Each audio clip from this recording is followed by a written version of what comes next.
All right. Hello, everyone. Thank you so much for joining us today. My name is Emily Pomeroy, and I'm the program manager at Save Our Shores. Thank you so much for joining Save Our Shores Ocean Week and participating in our conversation today with Jessica Fairlie. Jessica is an inspiring young environmental steward, and she has been involved with Save Our Shores since she was 3 years old. We're so excited to have Jessica here today to tell us more about how she works so hard to protect our oceans, primarily through conducting beach cleanups and protecting our beaches and oceans from plastic and other types of pollution. And one of the cleanups that Jessica did very recently was her longest one yet. And not only was it about 20 miles long, but it was also a fundraiser for Save Our Shores.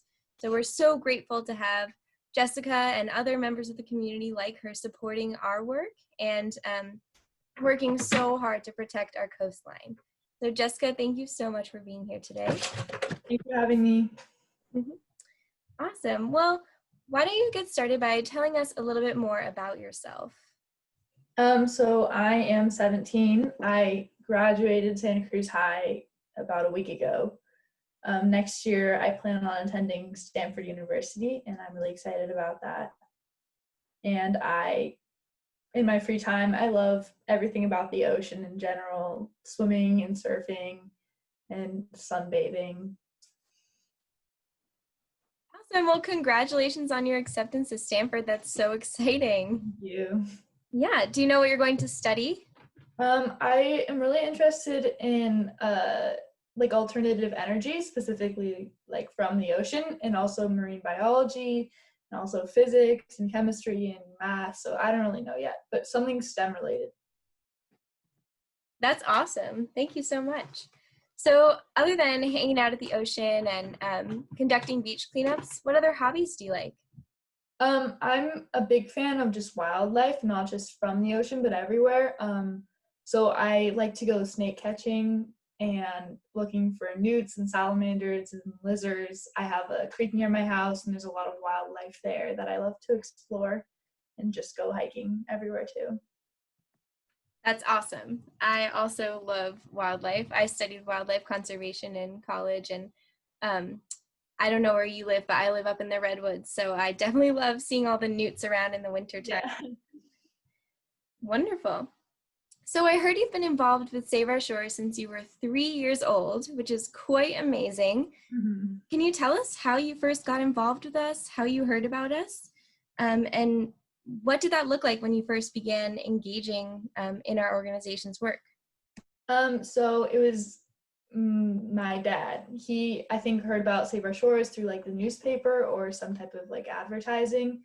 And he decided that'd be a perfect time for me and my sister, who I think was 5 then, to start working for the ocean. And we just participated in like beach cleanups. There's some pictures of us when I'm teeny holding like a big bag of trash with my dad and my sister at natural bridges. That's awesome. So it seems like it kind of runs in the family then. Yeah, definitely. Awesome. So how has your relationship with the ocean evolved throughout your life since you've, been introduced to it at such a young age? How has your relationship with the ocean changed over time? It's really changed with the science classes that I've taken in high school and middle school and everything. Every time I take a new class like biology or physics or chemistry or calculus, my like understanding of the ocean has kind of changed. Like when I took physics, then I started seeing like how waves were moving and like the different types of energy that the ocean has. And then biology, all the animals involved, and then chemistry and AP environmental science, like ocean acidification and the ways that we conserve the ocean and use it, like desalination and everything like that. So I've just kind of like moved along in my like scientific career and also have kept that with the ocean. Awesome. And how would you say that your knowledge and understanding of the threats facing our oceans has changed over time? I AP environmental science really helped me to see like all of the threats that are facing the ocean. Um, I wasn't really like aware before. I mean, I've done a lot of work for like beach cleanups and like picking up trash on the beaches and trying to stop plastic pollution, but I never really learned as much about like ocean acidification and all of the other things that are happening to the ocean that are bad.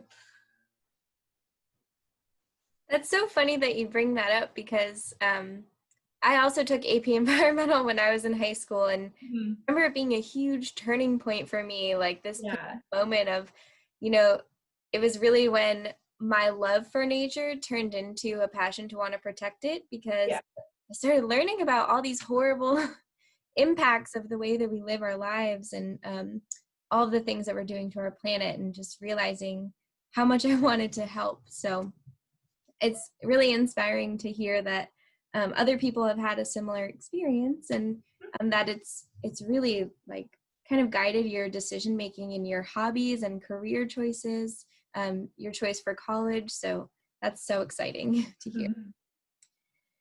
So I mentioned earlier your recent beach cleanup, and since COVID-19 has hit and we've been experiencing so many pivotal moments this year, and so much is going on in our current climate, it seems like it was such a long time ago, but actually your cleanup was in February of this year, so not too long ago, just a few months. Can you tell us about that cleanup that you organized? How did you plan out kind of your route that you were going to take? So the goal of that cleanup was to walk like the longest stretch of land I could in a day that was just kind of continuous and pick up as much trash as I could find. And so I ended up starting at New Brighton State Beach, I think, and I walked from there to Salinas River State Beach is where I ended, and that was about 20 miles. And I just chose that stretch because it was the closest stretch to my house, and I had done a beach cleanup kind of similar to that in 7th grade, and that location had worked out really well for me. And I started at 8 in the morning and I walked until 5 p.m. and it was very tiring. But surprisingly, there was not as much trash as I thought there was going to be. I picked up around 5 to 10 pounds of trash, I think, in total. Mostly like cigarette butts and smaller pieces of trash, not as much like bigger items, especially because I couldn't, which was beneficial because I couldn't really carry big items with me. Wow, And so incredible to hear. Hold on one moment.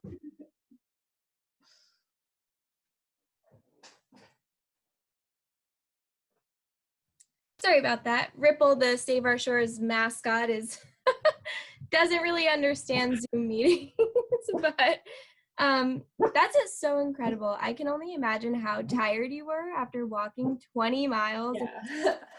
And I actually wanted to pull up a map so that folks who are listening in can actually see how far you traveled.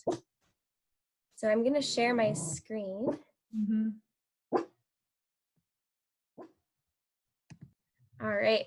So you can actually see Salinas River State Beach is all the way down here, and you started up at New Brighton, which is all the way up at the tip of Santa Cruz. So you really traveled the length of about half the bay. I'm so sorry. Hold on one second.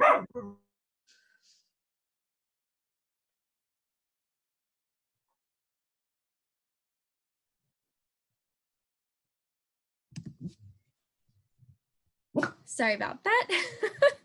So yeah, you really traveled about half the length of the bay, almost, halfway from Santa Cruz to Monterey, which is so incredible.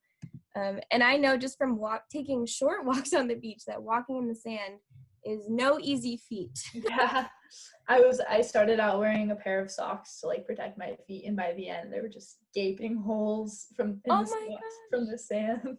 Oh my gosh. Did you have a mountain of sand in your shoes at the end? I wasn't wearing shoes. I just wore socks. But yeah, I was covered in sand, and at the very end I was like, oh god, I need to jump in the ocean, and it was freezing and windy, but I was just like, I got to. Yeah, I bet. Mm-hmm. And whenever you were walking, like I'm just picturing the different beaches from from Santa Cruz all the way down to Salinas, and there are some rivers and channels that run across the beach. So how did you get across those? Well, the biggest one I had to cross was like by Moss Landing, where it's like the harbor, and I had to have one of my parents pick me up and drive me around because I couldn't walk through that. But the other rivers, I just kind of had to wade through, and I wasn't wearing shoes. I was just wearing socks, so I was able to just get through them. Wow, that's serious dedication and planning. Yeah, definitely took a lot. That's awesome. And you also organized a fundraiser for this cleanup as well. So can you tell us how you organized that and how did you set that up? I set it up through Facebook. I contacted a bunch of my family and friends, and I was like, will you guys sponsor me for this walk that I'm going to do? And yeah, that a lot more people than I thought actually reached out to me and thanked me for doing this walk, and they supported me and contributed to Save Our Shores to sponsor me. That's so amazing. And I hope you know from everyone at Save Our Shores, we really appreciate that as well. I think you raised over $2,000 for our organization, which is so huge. So thank you so much for that. So what time did you start your cleanup in the morning? When did you begin? I think around 8 a.m. Right at the crack of dawn. Nice. Yeah, nice and early. And how long did it take you? It took, I think, 9 hours in total, 8 to 5. Amazing. Mm-hmm. Was there anything in particular that you noticed about the trash you collected? Was there more of one type of trash than another? Did you find a lot of big items or small? It was mostly smaller items. I found a couple of like bottles along the way, but not as much like bigger items. Also, I was walking closer to the ocean for like the harder sand, so I wasn't sinking in with every step. And so that might be why I didn't find as many big items. Along the way, I actually ran into another group of people that were conducting a beach cleanup. So other people doing beach cleanups might have been part of the reason why I didn't find as much like big trash. Well, that's good to hear there were other folks out there too. Yeah. Wow. Awesome. So I know that you do other types of cleanups too. How often would you say you conduct beach cleanups?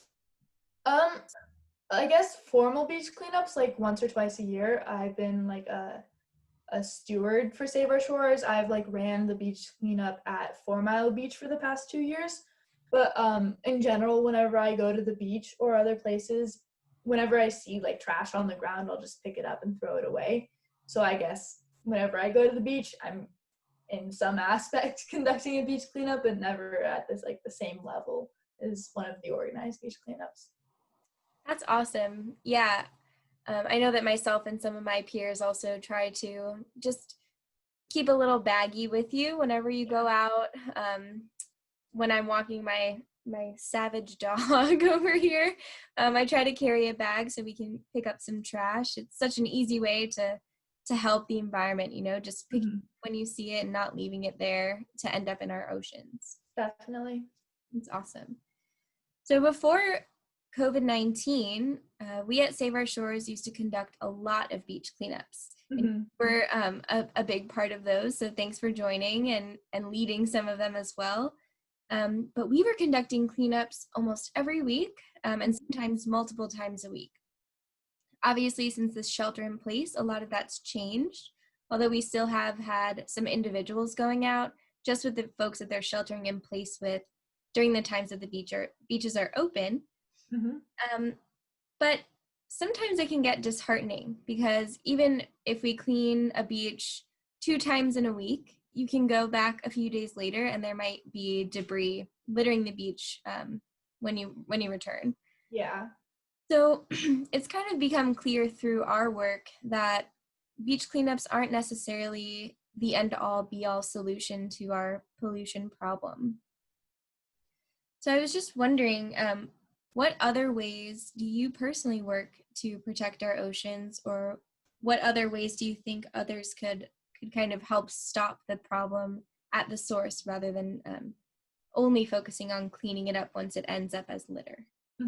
I think one big shift that we need to make as a society is moving to reusable or biodegradable products. in the recent past, there's been a big outrage about plastic straws and how they've been littering the ocean. And it's been really interesting to see that a lot of major companies have been shifting to paper straws or selling reusable straws. And I think that that's like a good step, but that we need to expand that to a lot more things.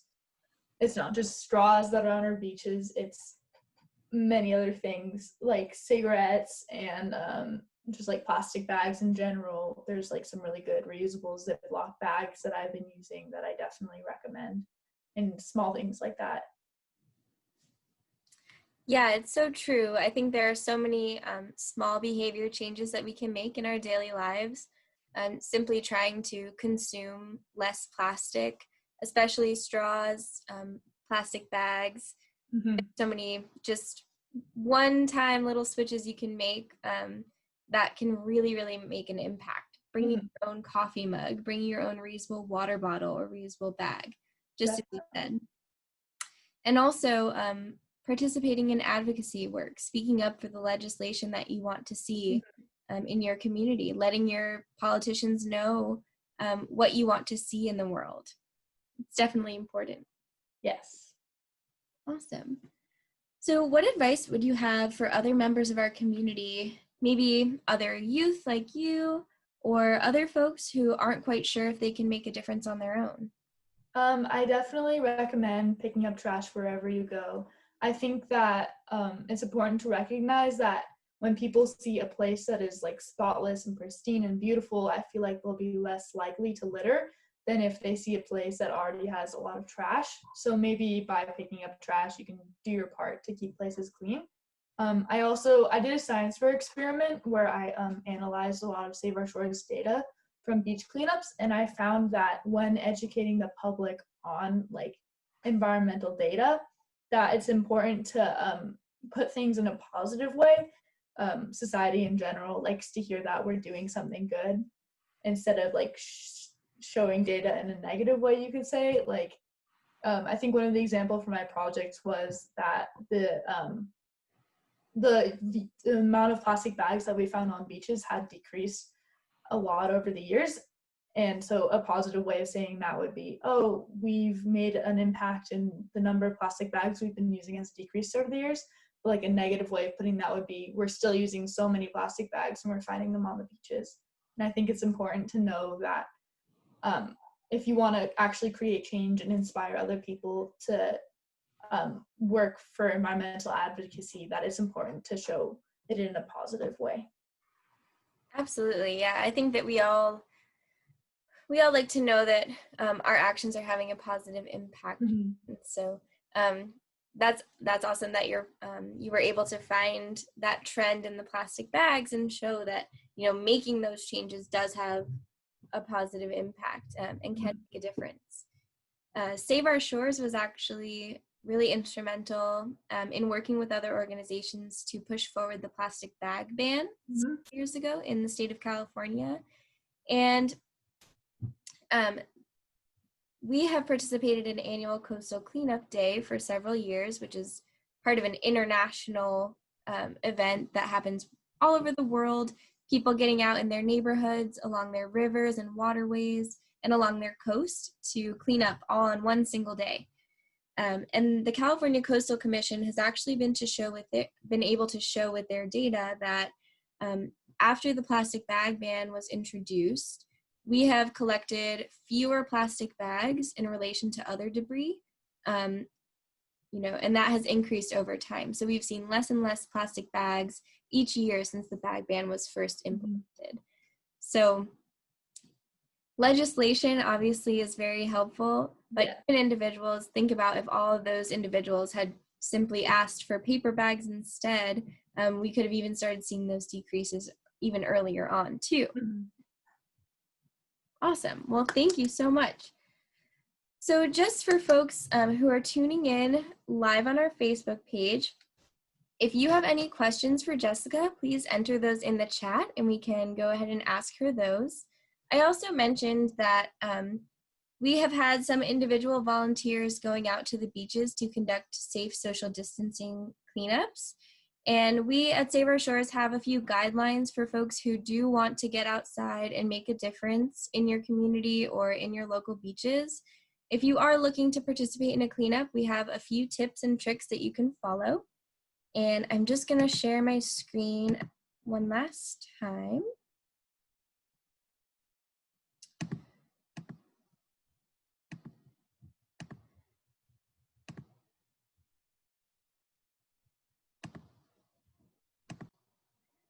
So if you are interested, you can navigate to saveourshores.org.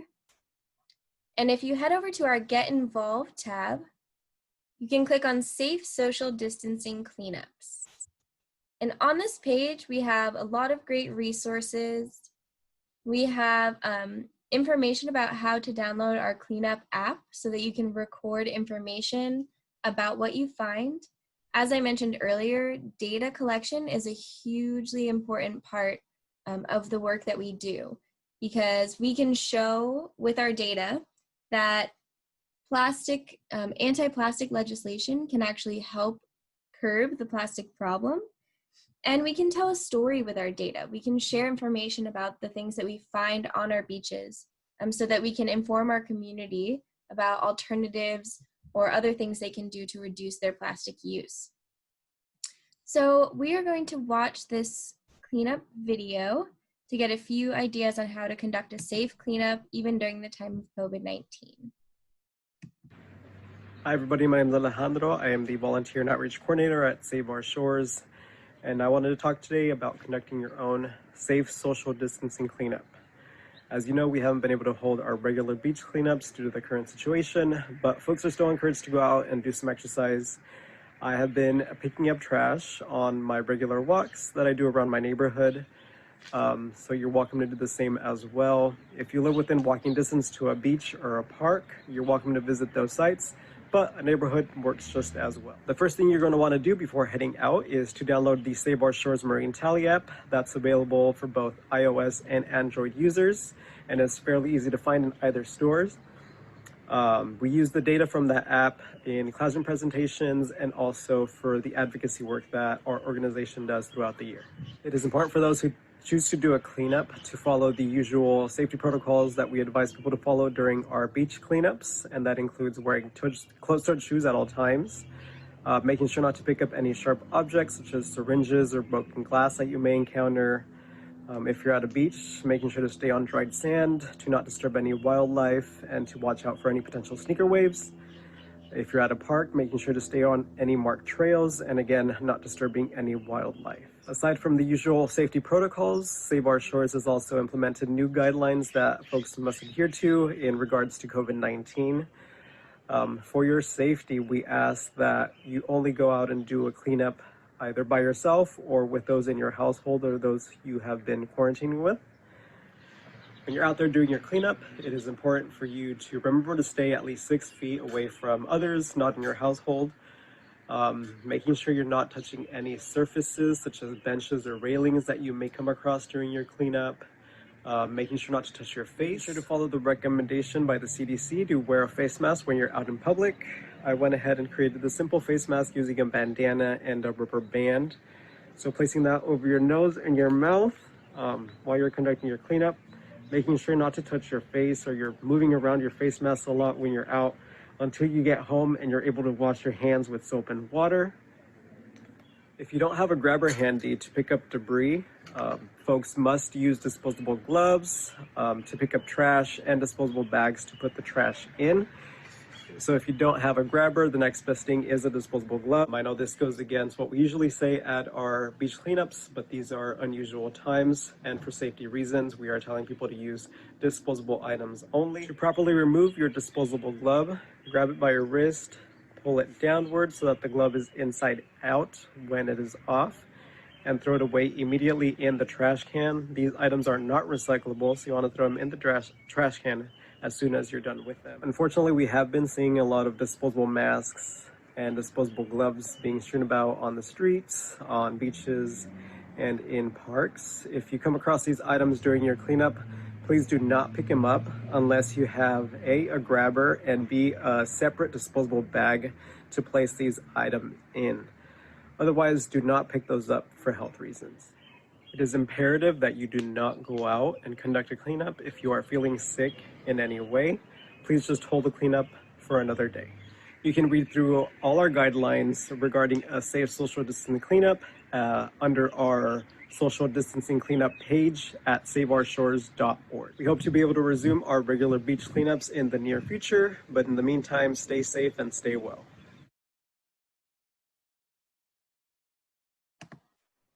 Awesome. Just some important tips for folks looking to go out. I know, as this was mentioned in the video, we do not like asking folks to use disposable gloves and disposable bags. It goes against what we generally do at our normal public cleanups, but just for everyone's safety and protection against any germs that might be in the environment, that's just the safest thing that we've heard in terms of guidelines from our local jurisdiction. So, it looks like we have a few questions from our chat. Folks who are tuning in live have a few questions for you. Let's see. All right, which beach has the most trash on it and needs the most help cleaning up? So Jessica, from your experience, what beach would you say? I think that Main Beach definitely has a lot of trash from like the tourism. And there's some beaches up the coast, like Panther Beach, that are used as like party beaches for college students. And I find that those beaches, they might be clean in most areas, but you'll find like one spot on the beach that has beer cans and empty pizza boxes and everything like that. So I definitely think that the beaches up the coast get overlooked sometimes, while Main Beach definitely gets a lot of attention. Yeah, I would certainly agree that our most visited beaches tend to be the ones that take the hardest hit in terms of pollution. So definitely Maine and Cowell Beach, a lot of visitation, especially on holidays. Yeah. I would also throw in there that if you arrive to a beach and it looks like it's clean, it might not be totally clean. I tend to find that when I really look closely, I find a lot of small pieces of debris that if you weren't really looking for it, you might not even see it. But really small pieces of plastic, those microplastics, those are pretty ubiquitous in our environment. So if you really start to look closely, you will find trash on almost any beach, unfortunately, which is again why we need to do some of those reducing practices, reusing practices to move away from the cleanups so that we don't have as much plastic in the environment that we have to pick up. Definitely. But, great. All right. What is the most you have ever cleaned up in a cleanup? So the most debris you've ever picked up in a cleanup? I think that I've done some cleanups that like go from like the river into the beach, and I've definitely picked up like a tire or like a shopping cart and big things like that. I'm not sure how much they weighed exactly, but definitely I found some bigger items like that. I found like a huge plywood board at 4 Mile Beach one of the years that I was a steward there, and that was definitely very heavy, and like a big thing of fishing net too. Wow. Yikes. Yeah. Crazy the types of things that people will leave behind. Mm-hmm. I wasn't at this cleanup personally, but I can say that from our annual coastal cleanup data last year, one of our sites actually picked up over 3,000 pounds of trash. Wow.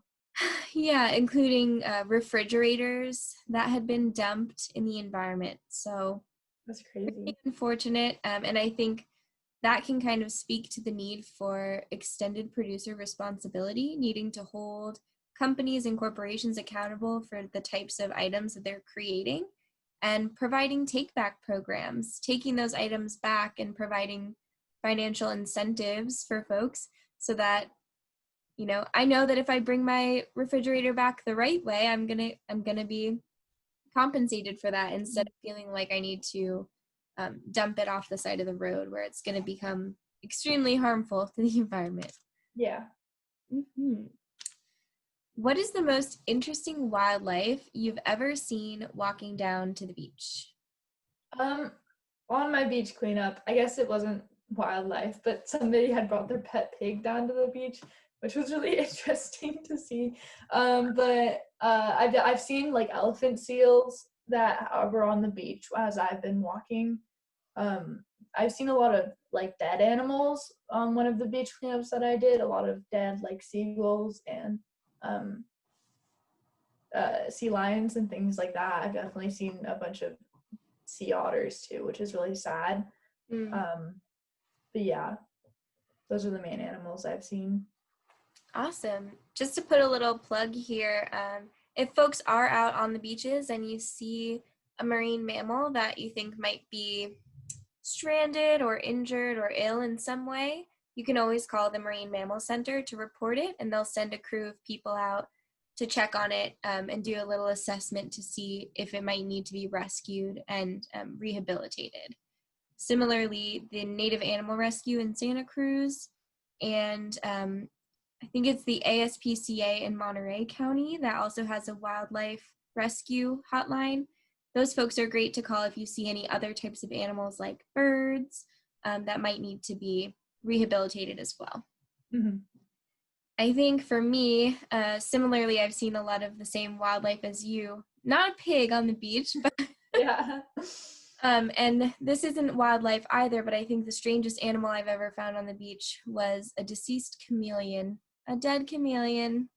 That's so sad. Yeah, I was doing a cleanup with some students from a local school, and they came up to me and told me they found a chameleon, and I didn't even believe it at first, but it was true. Unreal. Yeah, definitely. All right, and the last question from our chat is, what do you think would be a good way to promote clean beaches during the pandemic? Probably like the positive messages are definitely important. Maybe showing people that our beaches are cleaner with less people visiting them in the pandemic, and that we need to extend that for the future. That might be a good way of like promoting clean beaches. Yeah, absolutely. And I think just letting folks know, reminding people to dispose of their waste properly, especially PPE. I know since the pandemic, I've seen personally a lot of masks or gloves laid on the ground. Just remember to throw those away in the trash can and dispose of those correctly so that they don't end up as litter. Mm-hmm. Yeah. Awesome. Well, it's been so wonderful chatting with you, Jessica. Do you have any last thoughts that you'd like to share? I think that's it for me. Thanks for having me so much. I really appreciate this. Yeah, thank you so much for joining us. It was a great way to celebrate our Save Our Shores Ocean Week. And thank you for being such an amazing steward, taking care of our oceans and beaches and supporting our organization too. All right. Bye.